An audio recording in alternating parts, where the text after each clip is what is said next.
Well, hello again. Welcome to Horror in Detail. Today we are going to share Wendigo encounter stories. First story. This story was shared by you/LucyBoo_22. The Wendigo that didn't leave me alone. I honestly don't know where to start or if I'm ready to be posting this story of mine. But hopefully it'll help. I know you won't believe me, and honestly I won't even blame you guys. It still doesn't make sense in my own head. I've heard stories about unknown creatures in woods but never thought I'd encounter one myself, you know. I posted another story about some creepy old people that I had encountered in the woods, but that's nothing. This makes a good horror story for people, but it eats me every day. But here we go. I love to go hiking. I go with my 3-year-old German Shepherd, and let her go unleashed since we like to go to secluded places. Now I have been hiking all over Utah mountains, and wanted a new hike that wasn't too far from me. I have an app that tells me about hikes near me, if it is a hard hike, reviews, and if it's dog-friendly. Now I was scrolling through All Trail looking for possibly something new, but I wasn't too hopeful. But to my delight, there was something new. I don't know why I don't remember the name of it, but I do remember it was at the bottom of the list and it had one review saying, "Good." I thought that was kind of strange, mostly because people love to review hikes and try to tell the city what they can do to improve the hike and make it more safe, but I figured it wasn't a popular hike. So the next day Kyrie and I packed up our stuff and went up towards the hike. I always carry first aid kit, extra food, a knife, and just emergency stuff in case I get lost. It's important to mention now that Kyrie eats a raw diet. Meaning she eats raw meat, not cooked, and since we were going so early in the morning I thought I could bring some with us. I put it in her blue backpack I make her wear and decided when it was getting warmer we would stop to eat. Where I live, there's a long drive through the canyon and many roads going towards the hike you'd like to go on. This one was a little further than I'm used to, but I didn't care, it was new and I was excited, so was Kyrie. She cries in the car until we get there. Now I was following the directions on my phone and saw that it had led me towards a thin road that was hidden. No wonder I haven't heard of this place, it was hidden and far up the mountain. The road only fit one car, so the whole time I was so anxious that another car would come down, and how I would handle that, but there never was. I never saw another car.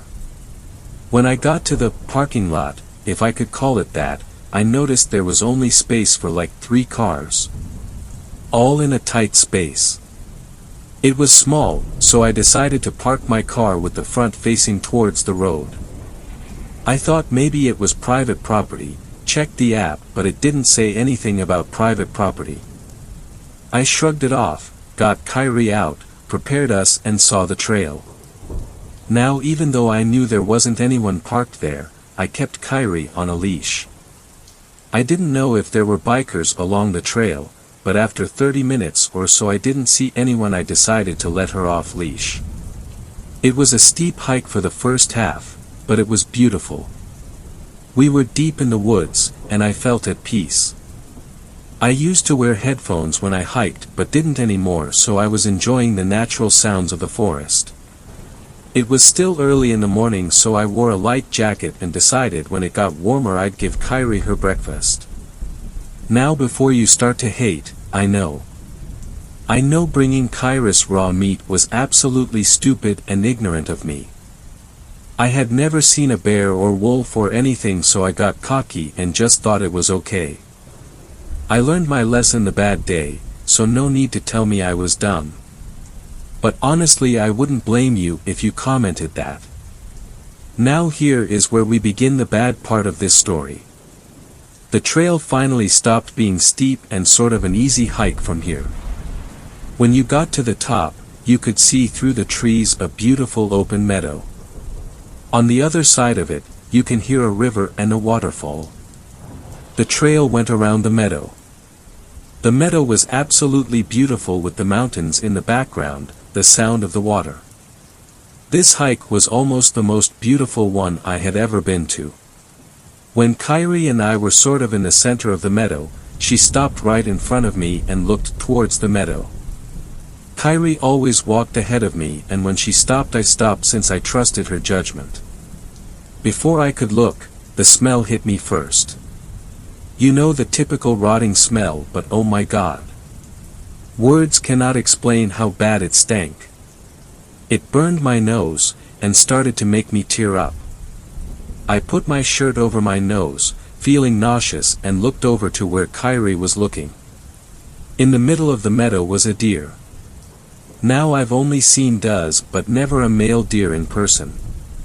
But his antlers were huge. Have you ever seen Princess Mononoke? When he sees the deer spirit walking across the water, and how big his antlers were. Almost like that. The beauty of the deer was amazing, but not enough to take away the disgusting smell that was making me sick. The deer was looking towards the mountains and away from me. I thought maybe Kyrie's food was going bad. I checked that and it seemed fine. When I looked up again, the deer was looking towards our direction. I noticed that Kyrie's hackles went up at that. She started to cry nervously. Now I've heard of Wendigos and skinwalkers. I am Native American. It is common for these creatures to be in our childhood stories. That, and also listening to scary stories on YouTube. Now when Kyrie did that, I got a bad feeling in my stomach despite the sickness. It was a Wendigo and I knew that. Now I didn't know what to do. These creatures were only a part of my stories to make me go to bed, not to instructions of what to do. Plus my grandmother was the one with the stories and passed away. She was the one with the experience, not my mom or anyone else. I glanced at Kyrie again when she cried, and looked back towards the creature. It started to stand on its hind legs. Holy hell, it was fucking tall, and it faced my direction.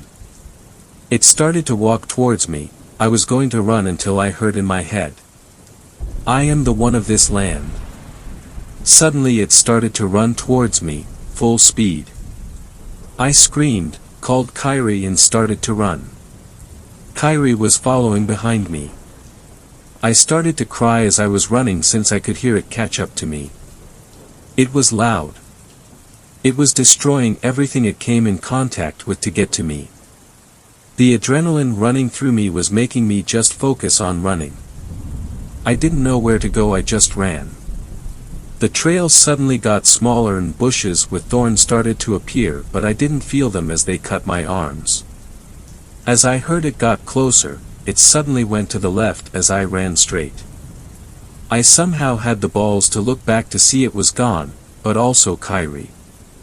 Kyrie, I said, but right as I called out for her, the trail ended with a foot drop onto a patch of rocks.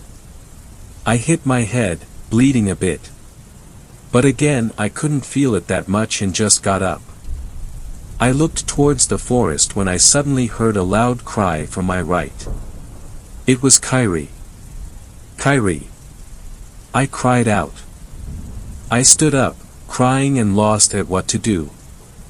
I looked back to see a river leading up to the waterfall I heard. Suddenly a heavy weight ran into me and we both fell back.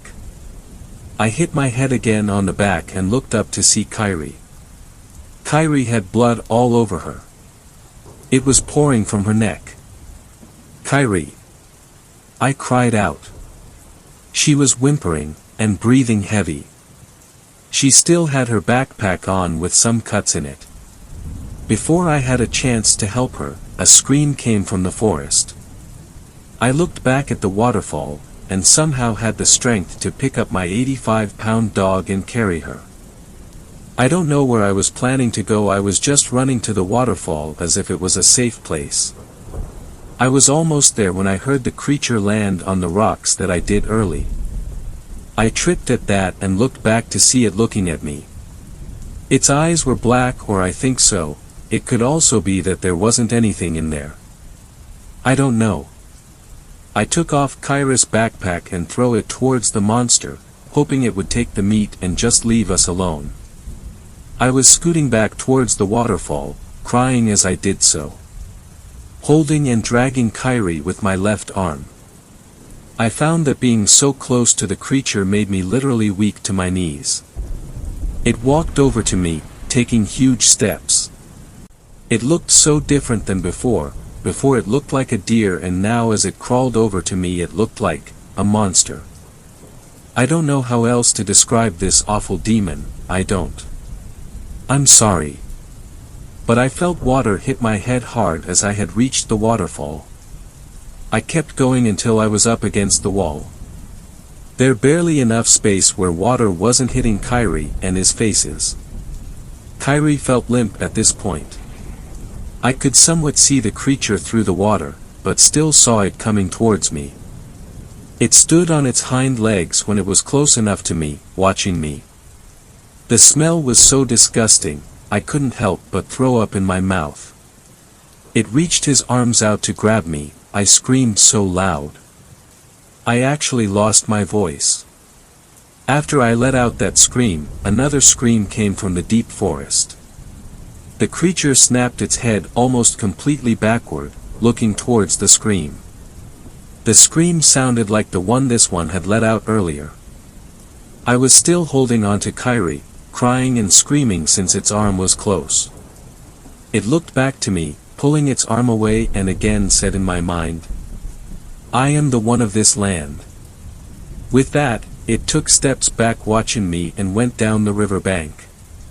It crawled on all fours, stopping next to Kyrie's backpack. It ripped it apart and pulled out the meat, eating it with the plastic bag that it was in. It suddenly screamed and ran towards that direction of the scream from earlier. When I thought it was gone, I stood up shakily and carried Kyrie towards the trail again.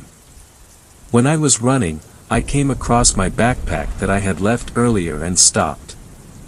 It was ripped apart, so I took off my jacket and wrapped it around Kyrie's neck where she was bleeding a lot.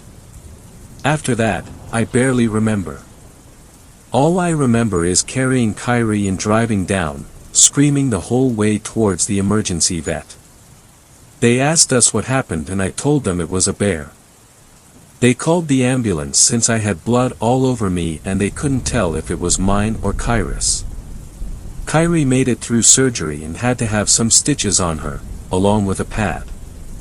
It didn't really heal and a huge bump grew on there. It had been infected but eventually got better.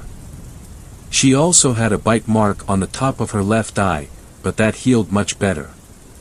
They pulled out a 4-inch tooth. I don't have it because I couldn't even look at it, but they declared it from a bear.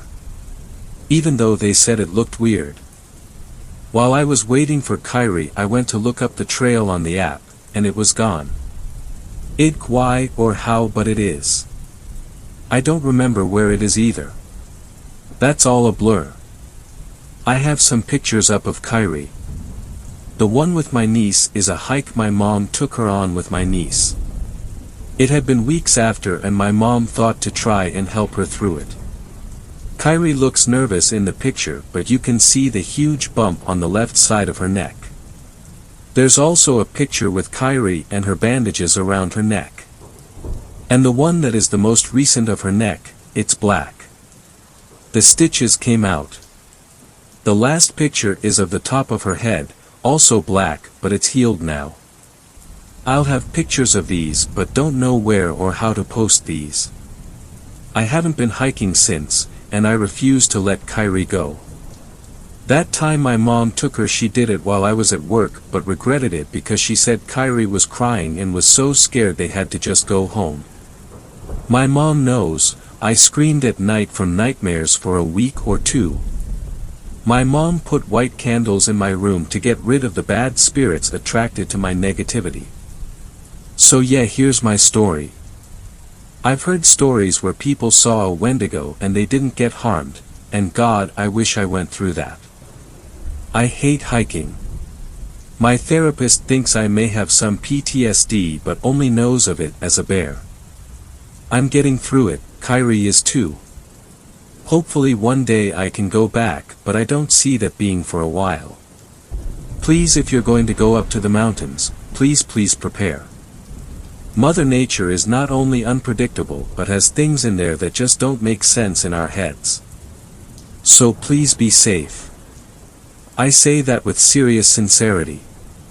If there's any other subreddits I can post this to, I would love to know, so I can share my story and maybe help others out there. Second story. This story was shared by u/northcoast10. I think I encountered a Wendigo. My wife and I have been running the rat race for years, with a family, a house in the city, 2 dogs, a cat, the stereotypical American dream. But the city took its toll, the neighborhood got worse, the crime rose, and we found ourselves looking for a way out. Our opportunity came when I was offered a new job out of state. It was a great career move, but we didn't want to move to a new city just to have the same problems again. So we started looking around and found a great mountain community about an hour and a half from the job, and a great ranch-style house with a big back porch, windows everywhere, and a lot of property. The backyard has a big grassy area, and a creek that cuts the property in half, then acres of woods beyond. It's huge. The house is more than twice the size of our house in the city, it's all updated, and has no neighbors within a mile.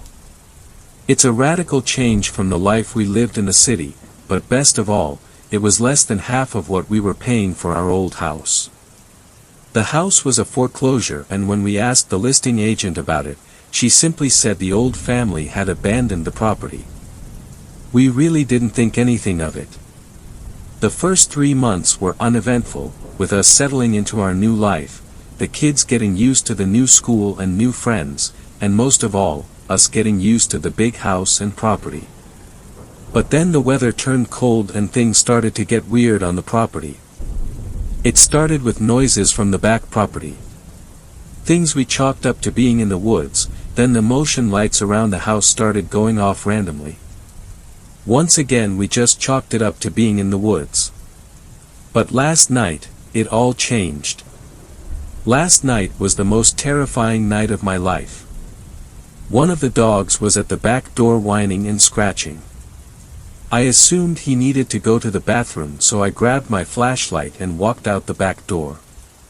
Instantly something felt off. The dog bolted for the back property, growling and snarling. It was a cold night, about 30 degrees, but the dog plunged straight into the creek and out the other bank, running off into the woods in the back of the property. Flashlight bouncing, I ran after him, calling his name. I got to the creek and made my way across the makeshift bridge, trying desperately to follow him. I could hear the dog still growling and barking from somewhere up ahead, and I pushed further away from the safety of the house and deeper into the woods. That's when I heard it. A shriek like I've never heard before in my life. It was a mix of a moaning wail and metal on metal. It echoed through the trees and then froze me in my tracks. My dog bounded its way back to me and cowered down behind me. I turned around and could just make out the warm glow of the house behind me, and the cold dark ahead of me. I swung my flashlight around wildly looking for the source of the noise. And that's when I heard an even more terrifying noise. Out of the cold silence, my wife's voice floated all around me. "Babe," the voice called out. I whipped back around and could just barely make out the image of my wife, safely inside our house. The voice called out again. "Babe, I'm right here," came the voice from deeper into the woods. Then came another voice, just as clear as the other.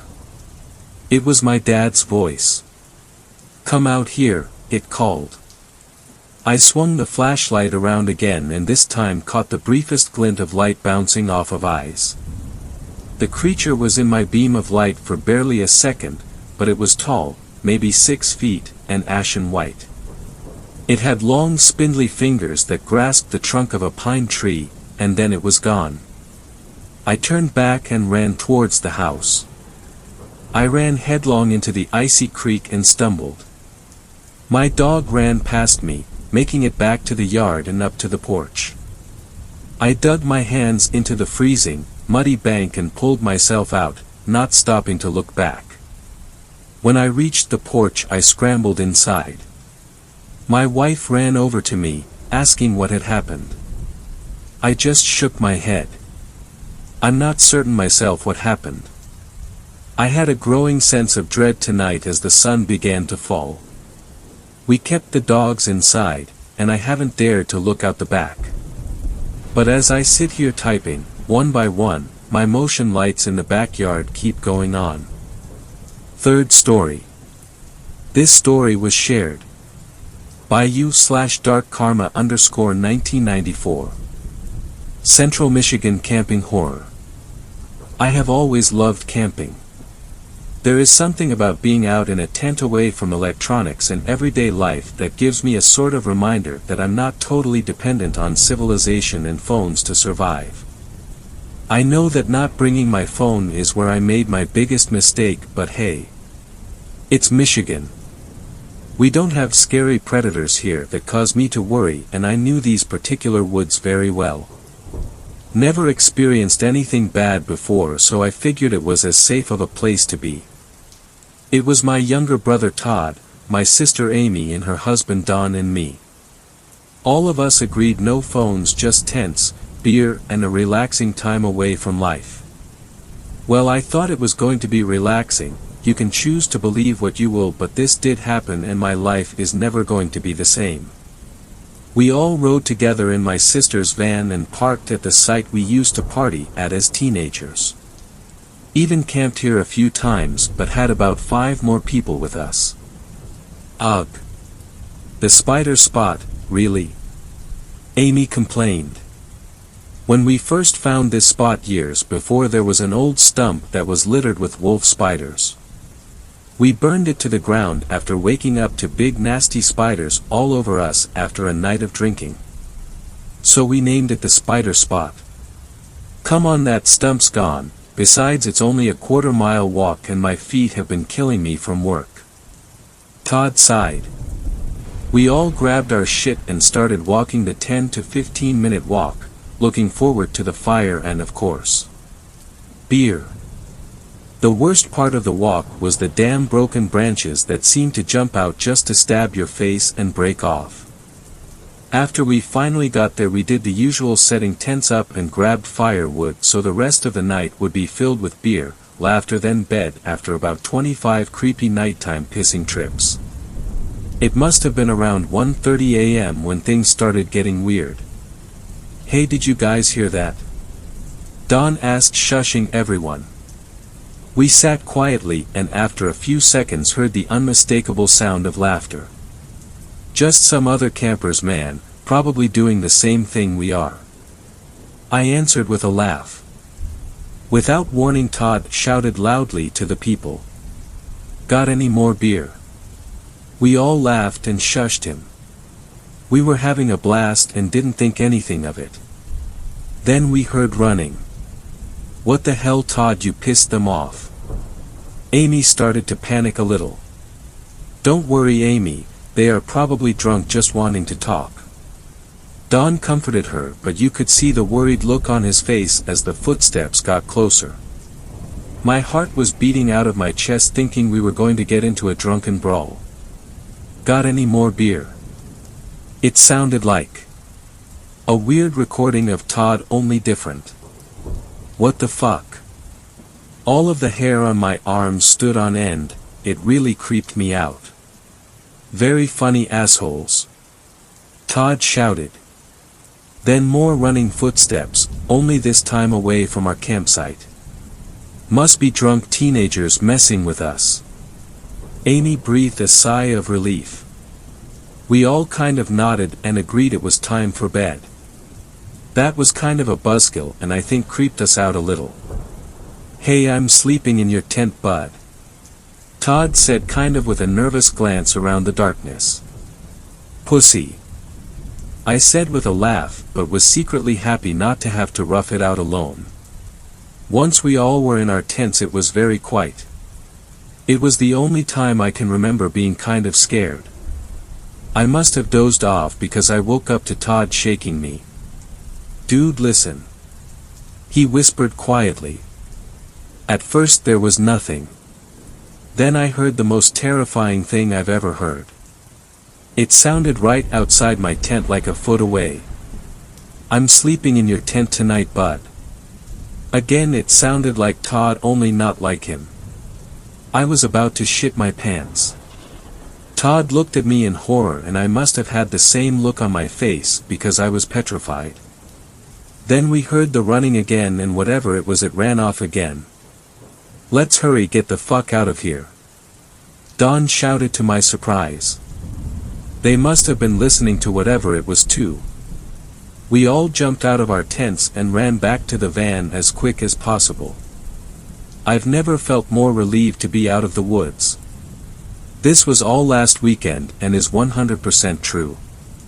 The worst part is Todd called me and said he's been hearing something outside his house at night. He wants me to come over tonight, but I'm honestly afraid too. Fourth story. This story was shared by you/Cationator. The Weirs Beach Wendigo. Before June 28, 2019, I was an avid urban explorer. I would always look down back roads for abandoned houses and soon-to-be torn-down barns.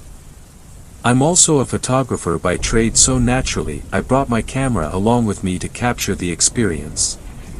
So when my grandfather invited me up to his summer lake home in the White Mountains, I was gleeful.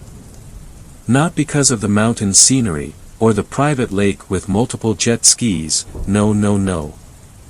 I was giddy at the thought of being able to explore one of my most sought-after abandoned destinations, Surf Coaster. Surf Coaster was a massive abandoned water park about 2 miles from Weirs Beach. The park covered about 10 square miles and was rumored to be the urban explorer's paradise. I arrived at the nearest public parking lot, a Cumberland Farms, at around 6:40 p.m. I used my GPS to see a topographical satellite view of the large abandoned parking lot of the water park. I was led down a few side streets and back roads until I saw the sign. Hidden among vines and bushes was a blue sign with yellow-tinted bulb lights surrounding it that said Surf Coaster. Next to it was a rusted and rather puny 2-foot-high gate with a faded, "No Trespassing" sign. I'll pretend I didn't see that. Stepping over the obstacle, I was presented with a parking lot with a few scattered 80s-looking hatchbacks and sedans. They were rusted with their windows smashed in, and graffiti plastered all over them. The parking lot stretched about 70 feet in front of me and then stopped to another fence. To my right there was a wooden fence, and to my left down a step hill was an urban explorer's dream. Water slides covered with ivy and moss, pools filled with deflated inflatable toys, and sunning chairs with towels still on them. As I started down the embankment, I stopped at what must have been the ticketing booth. Inside the ajar door was a small room consisting of a chair with a comb on it, an open cash drawer underneath the counter, and a roll of tickets behind the chair. As I stepped inside, I noticed something in the open cash drawer. It was money. Water-damaged money. I gently picked up a 50 and held it up to the golden hour sunlight to see the blue security strip running down the bill. It was real. Why in the world would the company leave money at their closed park, I thought to myself. Placing the bill back in the drawer, I continued down the hill. The next 2 hours were fairly standard for urban exploring: chipping paint, dirty water, rotting wood, all except for one small detail. The towels. On most the lounge chairs by the large pool were people's towels. As if they had just left them. I thought nothing of it and ignored it. After I had seen the last enormous moss-covered water slide, I only had one more place to go. The bathrooms. Now at this point in my adventure, the sun had already set, and a cool breeze was making the hairs on my arms stand up. As I traversed the crumbling pool deck to the hillside bathrooms, I noticed something odd: the bathroom doors. The doors were rusted steel with large locks on them. When I got there, I was right. Large rusted locks were holding the bathroom doors shut. But why the bathrooms? I wanted to explore them, but they were built into the hillside and were mostly underground, so there was only one entrance. As I looked around for a rock or some heavy object to try and dislodge the locks, I realized that the ground surrounding the bathrooms were scattered with bullet shells. They were still shiny, and using my scarce weapon knowledge, they looked to be .30 caliber rounds. My stomach turned as the park could actually be closed due to an active shooter or terrorist. Wouldn't that have been on the news? I mean, that's a big deal. I settled myself as they could have just as easily been rounds fired by some rednecks who used the water park as their gun range.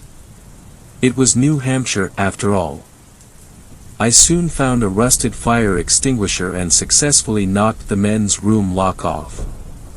Inside was an assortment of more towels, swim goggles, duffel bags, and dried-up sunscreen bottles. The whole room smelled like vinyl for some reason, and I could barely snap a few pics before bolting out of there. Odd that they would lock that up, but it could serve as a home for homeless people or drug dealers. I was just going to skip the women's room assuming it would be more of the same. But then the thought hit me, what if it was something else? What if it was the same? I had to know. After retrieving the fire extinguisher from the bush I knocked off the second lock, and opened the heavy door. A blast of air hit me. There were two things wrong with that air. One was the fact that it made me as cold as I had ever been, and that it smelled like a rotting animal. I stepped out of the way to let myself warm up for a few seconds. I saw a good photo opportunity there with both doors open, so I took it. Setting my shutter speed to capture the light just right, I was about to take the photo when through the viewfinder I saw something that made my blood curdle, movement from inside. There was a grayish-brownish movement coming from inside. I dropped my camera and froze in fear. The faint lighting the full moon gave was enough to reveal the creature that slowly emerged in front of me. It was crouched down to fit inside the doorway, so I could only guess it was 9 feet tall. Its face was that of a wolf and it had teeth that jutted out of its lips. Its fur was greasy and slimy, like that of a dog's saliva, and as started at it let out the most terrifying sound I have ever heard. Its wail was high-pitched and raspy at the same time.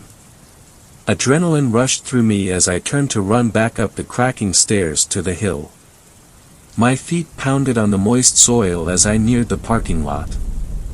I glanced over my shoulder and only then could I see the complete mass of the creature. It had to be at least 10 feet tall and its strides on all fours told me I had to run faster than I had ever run before if I wanted to live. So I did. I ran all the way back to the main road and all the way to the gas station, all while listening to its ear-piercing wails grow farther away. I practically dived in my car and nearly stalled it trying to peel out. I drove the 2-hour journey back to Lincoln with my foot to the floor most of the ways. Even though I'm back in civilization, I still don't feel safe, and I regret going there. I also regret dropping my camera. So if anyone wants a Canon 1DX, check the abandoned bathrooms at Surf Coaster, but beware of the Weirs Beach Wendigo. Fifth story. This story was shared by you/radical_vegan. The Wendigo story. A few years ago, 2012 or 2013 I think, since I was still in high school then, I was at a party with some friends, and as the night goes on, maybe 11 to 12 at night, one of my friends and I go outside to have a cigarette. The second we get outside there's just this completely awful, foul smell. Like just blood, vomit, piss, and death all at once. Now this was somewhat the middle of nowhere, so we just figured it was a dead animal and went on with having that cigarette. Less than a minute later we hear something moving in the dark, and sure enough, a deer comes hobbling into the very edge of the porch light. So we just mention, "Ah, how cute," and the like. But then I noticed something. One of its front legs was messed up in some way. And I'm talking like broken in multiple places, messed up. So my friend and I are slightly off-put by this, less than we should have been since drunk, and finish up our cig and go to head inside. However, right as we start to do that, one of the two porch lights goes pop and goes out. So now it's less light outside and this deer is back into the darkness.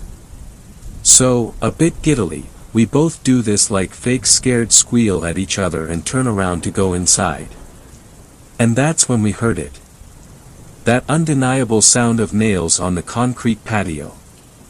We both slowly turn around to see this hunched over, rotten coyote doing this very slow, very unnatural crawl towards us. We go from 0-600 paralyzed with fear almost instantly until another one of our friends playfully pulls us through the open door telling us to get back to the party. To this day, I have not experienced anything like that, and it's one of the most horrifying things I've ever experienced. Sixth story. This story was shared by you/CarlB 1961. I got a job working as a cemetery night watchman. I barely survived one night. In the spring of 2003, I graduated high school and had a scholarship lined up at a nearby community college.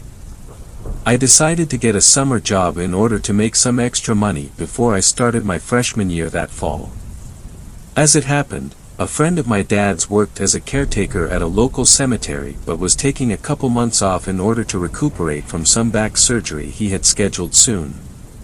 Duke, my dad's friend, told me his son Brian, who was about my age, had already volunteered to fill in as the temporary daytime caretaker, but, if I was interested, he had another job I might be interested in.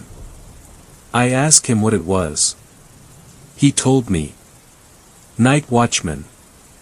Apparently there had been several other cemeteries in the area that had been vandalized recently, probably the work of teenagers, and Duke needed someone to guard the cemetery between 8 p.m., when it closed to the public for the day, and 5 a.m., when his son Brian would show up for his job. Duke told me it wasn't an official county position, but he was willing to pay me out of his own pocket to do it. I was a little hesitant at first to accept the job. I'm not someone who spooks very easily, but the thought of being alone in a deserted cemetery at night for 9 hours did kind of give me the creeps.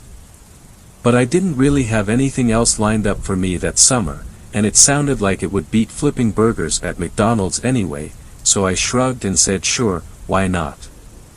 The cemetery where I would be working was on the outskirts of the town where I lived, out in the country, surrounded by wide open farmland on 3 sides.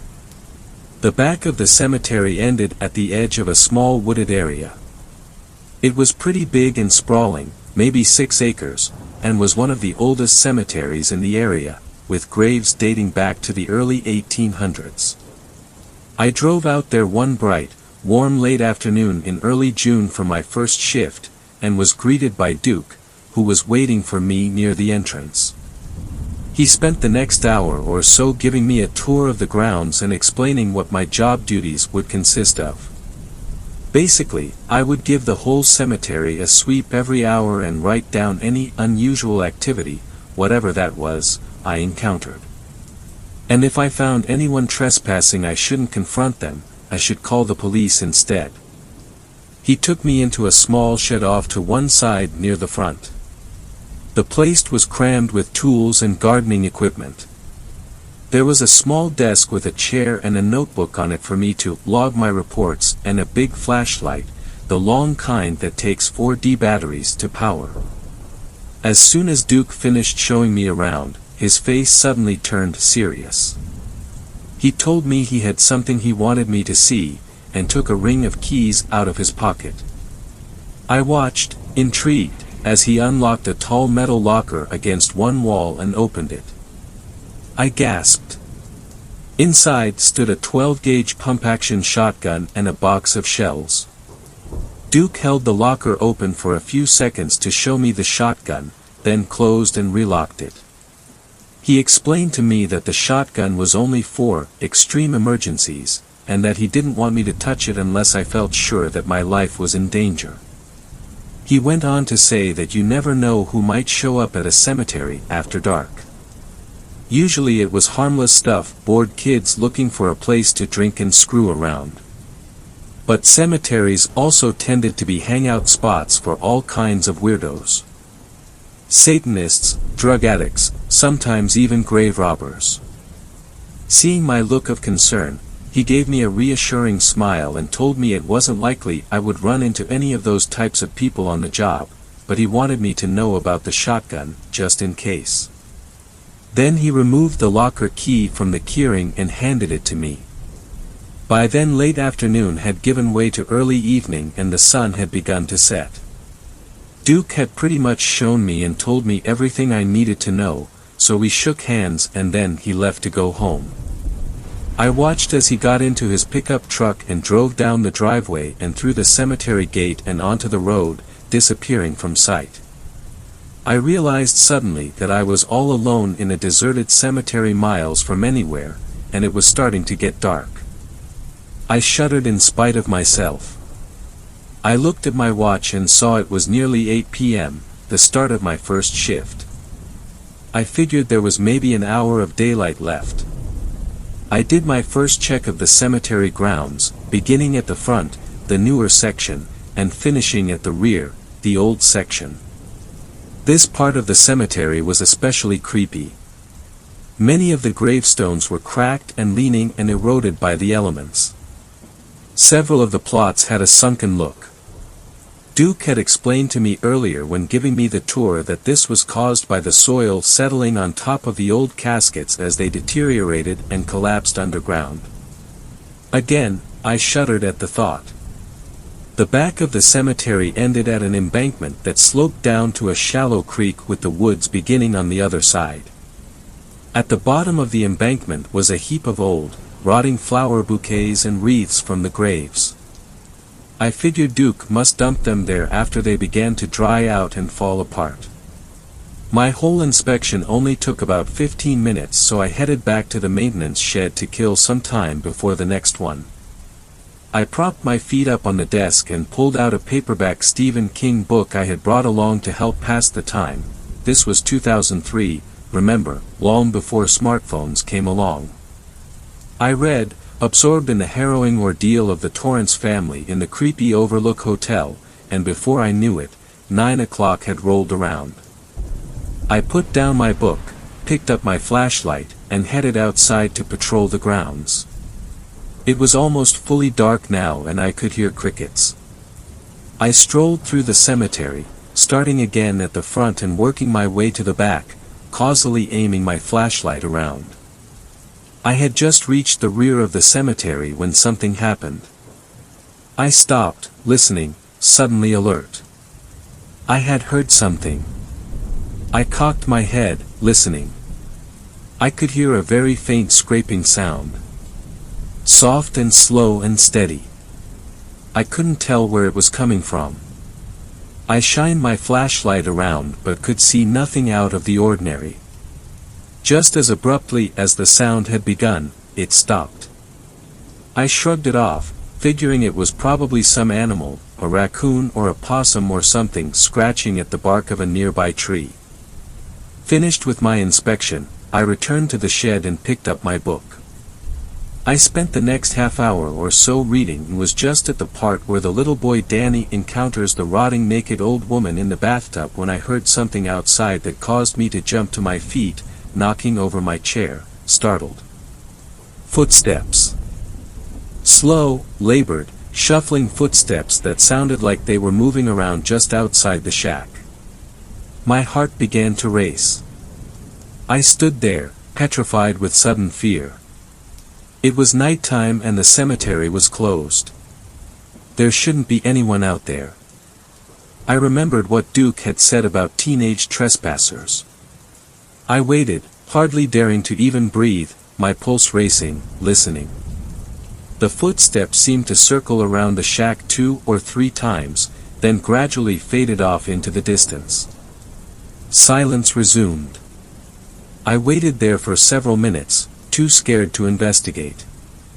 I glanced at the locker with the shotgun inside it, but remembered Duke telling me not to touch it unless I was in danger.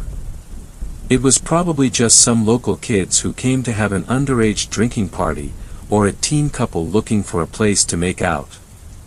Except the cemetery was 5 miles out of town and I hadn't heard any cars pull up outside. I stood there for the better part of 5 minutes, scared and undecisive. Finally I told myself I was being chicken shit and needed to man up. Protecting the cemetery from trespassers was, after all, my job. It was probably some harmless old drunk or a drifter looking for a place to crash for the night. I summoned my courage, picked up the flashlight, then opened the shed door and stepped outside. It was full dark now, and totally pitch black. Thick dark clouds blotted out the moon and stars and the only illumination came from my flashlight. Cautiously I began a sweep of the cemetery. There was no sign of any intruder and nothing looked out of place, but I could somehow still sense that something was wrong. Different. It took a couple minutes for me to place it. It was quiet. Too quiet. Dead quiet. The crickets had stopped chirping. An unnatural hush had fallen over the cemetery like a blanket. The only sound was my breathing. Besides that, it was as silent as, well, as silent as a grave. I felt like I was being watched. I had read that cliched expression in 1,000 bad horror stories and never believed it before then, but at that moment, alone in the dark in the middle of the night, in that unnaturally silent cemetery, I did. It seemed like I could sense a dozen sets of predatory eyes boring into me, observing my every move, so strong it was almost a physical sensation. I was scared shitless. I stopped in my tracks abruptly, tensing, cocking my head. I had heard something. What was it? I listened. Faintly, I could that same soft, persistent scraping sound from before. I looked around, trying to pinpoint its location and source. It seemed to be coming from directly ahead of me and to my right. I cautiously moved on, tracking the sound, which seemed to get slightly louder the closer I got. I was in the newer section of the cemetery, the part still in use. I stopped in front of a new grave where the sound seemed to be at its loudest. I trained my flashlight upon the marble headstone. It belonged to an elderly woman who had died only a couple weeks before. The mound of soil in front of the headstone was still brown and bare of grass from her recent burial. I listened, and realized the sound was coming from below the ground. Below the grave. I felt a chill as cold as ice water rise from the pit of my stomach up to my heart. I tried convincing myself it was probably just a gopher or some other subterranean animal burrowing through the earth. Then something happened. I felt a tremor and heard the rumble of falling soil. Earthquake, I thought for a split second, but it only seemed to be coming from the fresh grave before me, nowhere else. Then the rectangle of bare, mounded earth collapsed inward, almost in slow motion, looking like the roof of an elevator car descending its shaft. It happened in no more than 5 seconds. I stood there, transfixed in shock, before a gaping black hole that only seconds before had been a full grave. It took a few moments for my brain to process what I had just witnessed. My mind was freaking out, screaming at me to run, but my body didn't listen. As scared as I was, some part of me was also curious. Some part of me had to see. Seemingly not of their own accord, my feet stepped to the edge of the sunken grave and I shined my flashlight down. The beam centered on a casket lying askew at the bottom of a pit that was at least 15 feet deep, much deeper than a grave, more like a mine shaft with drifts of dirt all around it. And as I watched, the casket was moving. Scooting along the bottom of the shaft inch by inch, scraping through the dirt. I moved the beam of my flashlight to the other end of the casket, and what I saw is something that still haunts my dreams to this day.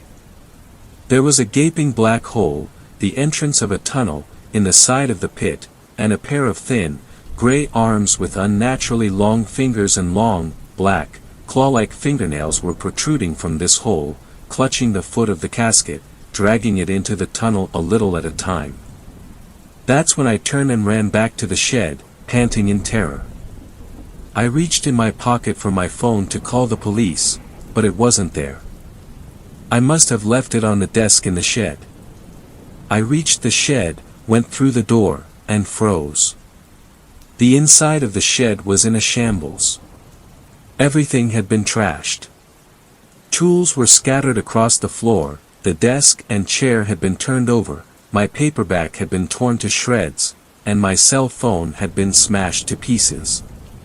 Someone had been in the shed while I'd been outside, or something. I stood there, taking in the destruction, then I heard a sound coming from behind me. The same shuffling footsteps I had heard before. I spun around. I seemed to regress in age in a matter of a few seconds, reduced to the surreal, almost wondrous state of terror of a child in the grip of a nightmare. A figure stood in front of the doorway, only a few feet outside the shed. It was cast in shadow, only a silhouette, but I could see it was tall and thin, with unnaturally long, skinny arms that hung down nearly to its feet. Its eyes were red. I could see them glinting in the dark, like embers. They were staring right at me. We stood there for what felt like eternity, regarding each other, then the shadowy figure took a step towards the door. I darted forward, slammed the door and turned the lock. There was an unnaturally high-pitched, chittering screech from outside, a sound more animal-like than human. The creature began to pound wildly against the shed door. I jumped as something else slammed against the rear wall of the shed. I could hear claws scratching against the wood as if something was trying to burrow through the wall. Something else slammed into the side of the shed. There were more than one of them, and they were all trying to break into the shed at the same time. Trying to break in and get me. That was when I remembered the shotgun. I looked to the metal locker, still upright but now leaning askew against one corner. I frantically searched the pockets of my jeans until I found the key Duke had given me. With shaking hands I unlocked the locker and grabbed the shotgun, hoping it was loaded. I had never touched a gun in my life and had no idea how to load one, and there wasn't enough time anyway. I fumbled with it inexpertly for a few seconds until I figured out how to get the safety off. The banging and screeching was coming from all around me. It sounded like the shed was surrounded on all four sides. I pumped the shotgun like I'd see it done in the movies, then aimed it in my shaking hands at the door, clenched my teeth, and pulled the trigger.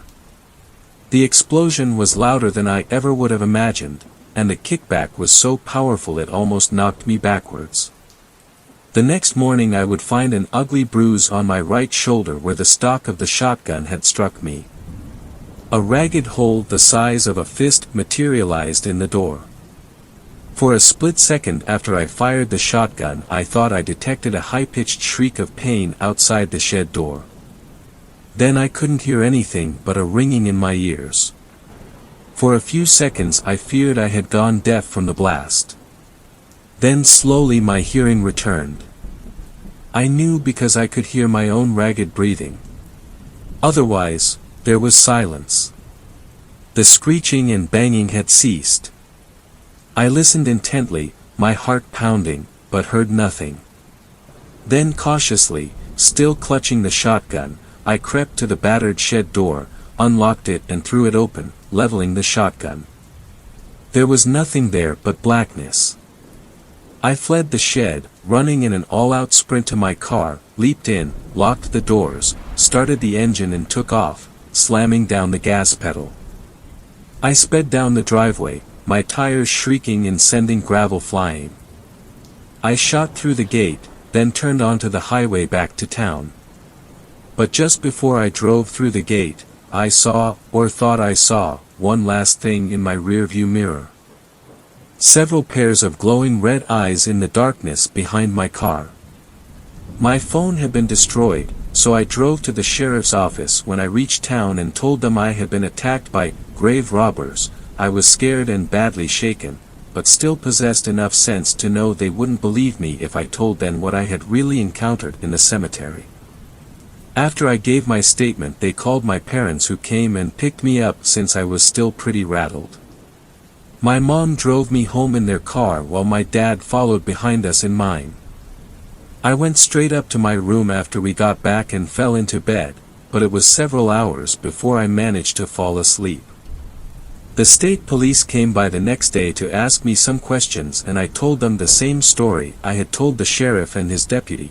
I had been doing my hourly inspection of the grounds and surprised a couple grave robbers who had chased me back to the shed and tried breaking in before I had scared them away with the shotgun Duke had showed me.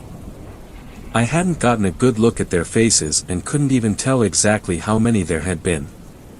The police didn't seem very satisfied with my answers and looked suspicious. I think they could sense I was holding something back, but they didn't press the matter and left soon after.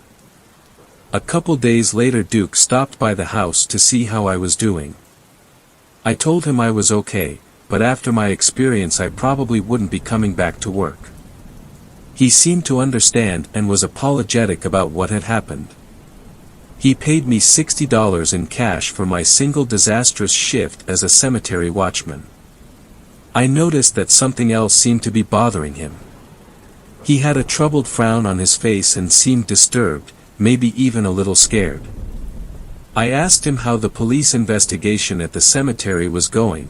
There had been a brief story about it on the local TV news, and if they had found any clues, but he just shrugged and said that so far there wasn't much to go on.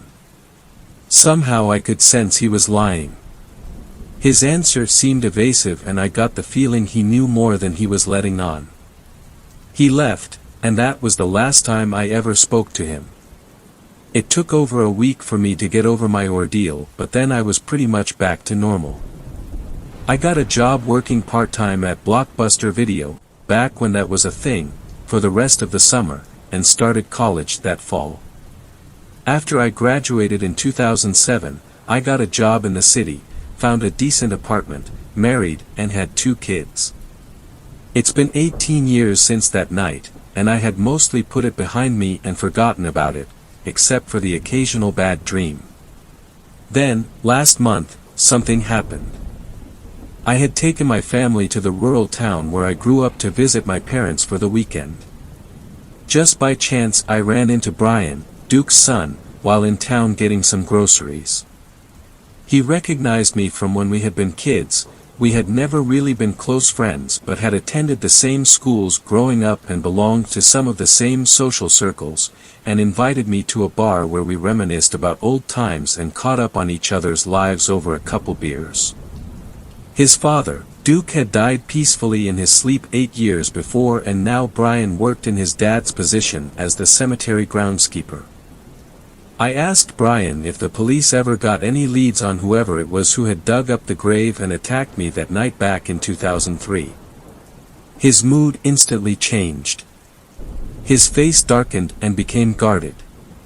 He was silent for some time and seemed to be debating in his head what he should tell me.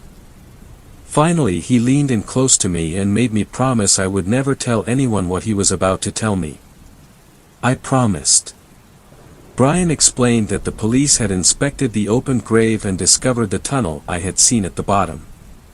They had investigated and discovered a whole network of underground tunnels running below the cemetery that looked to have been dug out by hand. Another tunnel entrance had been found partially concealed by undergrowth in the ditch at the bottom of the embankment in the rear of the cemetery. In the center of this subterranean tunnel system had been a large cavern that had been filled with splintered caskets, some dating back over 100 years, and bones, and body parts, some still relatively fresh. The human remains had all shown signs of having been devoured. I felt a chill pass through my body. Brian finished off his beer with a hard swig and set the bottle down with a trembling hand. He went on to explain that after this gruesome discovery, the police had notified the FBI, who had shown up to investigate, and after the FBI came, another government agency had gotten involved. I asked him who, but he just shook his head and told me they hadn't said. Only that their jurisdiction had superseded both the state police and the FBI. They had taken over the investigation, shut down the cemetery, and had ordered everyone involved, including Duke, to stay silent with the threat of prosecution and imprisonment if they breathed a word of it to anyone. The cemetery had been closed for over a year while men in hazmat suits had collected the bodies in plastic bags and loaded them into unmarked black vans. Then one day they were just gone. They left without a word, seemingly overnight, leaving no trace behind. The underground tunnels had been filled in with dirt. After that, things had pretty much gone back to normal. Brian sat there quietly for a while. I thought he was finished, but then he added one final detail. The morning after my night in the cemetery, after the sheriff had looked around but before the state police had arrived to do a more thorough investigation, Brian and his dad had found something outside the shed the sheriff had overlooked. A small puddle of black liquid on the ground, outside the door I had fired the shotgun through. Duke had figured it was probably just spilt motor oil from a bottle in the shed and told Brian to clean it up, but Brian had noticed something his dad hadn't, a thin trail of the same black substance in the grass leading away from the shed, toward the embankment in the back of the cemetery. He had been curious and collected a small sample in a jar when his father wasn't looking and mailed it to an older cousin of his who worked as a technician in the anthropology department of a university across the state. A couple weeks later, Brian's cousin called him. They had analyzed the sample. They were able to determine it was blood, but the DNA sequence wasn't like anything they had ever seen before. They couldn't identify what the blood sample had come from, but whatever it wasn't human. 7th story. This story was shared by you/Mournblade17. Encounter with a Wendigo-like creature. I had an experience several years ago that still causes me some manner of dread, so I thought I would ask other users if they have ever encountered the same creature, or anything similar. For reference, this was at my parents' old house in the Texas Hill Country, and during the summer. We had a few cats that lived at that house, and one of them was a calico who refused to stay inside most of the time. She would also take long walks with us. There is a creek on that property as well, and while usually we never had any issues while down there, this one time had proven to be quite strange. Topaz the cat was unwilling to cross in her usual spot, and it was eerily quiet. I noticed a little later that she was acting as if something was threatening her, so I looked up, and saw it. This thing had long arms, and it was tall, but I don't remember anything like talons or claws. I do remember antlers, and matted fur, but nothing gaunt or skeletal. And very large, dark eyes, oriented forward like a predator's would be. The weirdest thing about the whole situation was just being entirely overcome with fear and dread, literally to the point of vomiting. I threw up and sprinted back up to the house with my cat, and avoided the creek for ages, though weirdly I felt quite certain that whatever that thing was, it couldn't cross running water. And after a month, it felt like it had gone, and it was safe to go over there again alone. Now as far as I know there is no family history on either side for hallucinations, and even if there were, this would have been my only experience with one my entire life, and it's been almost a full decade since this happened. Mostly I am wondering if anything of this description and presence has been encountered before, especially in Texas. It has bothered me for quite a while, so I am quite curious about what others may make of it. Thanks. Thanks a lot for watching the video till the end. Subscribe to our channel Horror in Detail. Drop your opinions/suggestions in the comment section, and like the video as it helps with the YouTube algorithm.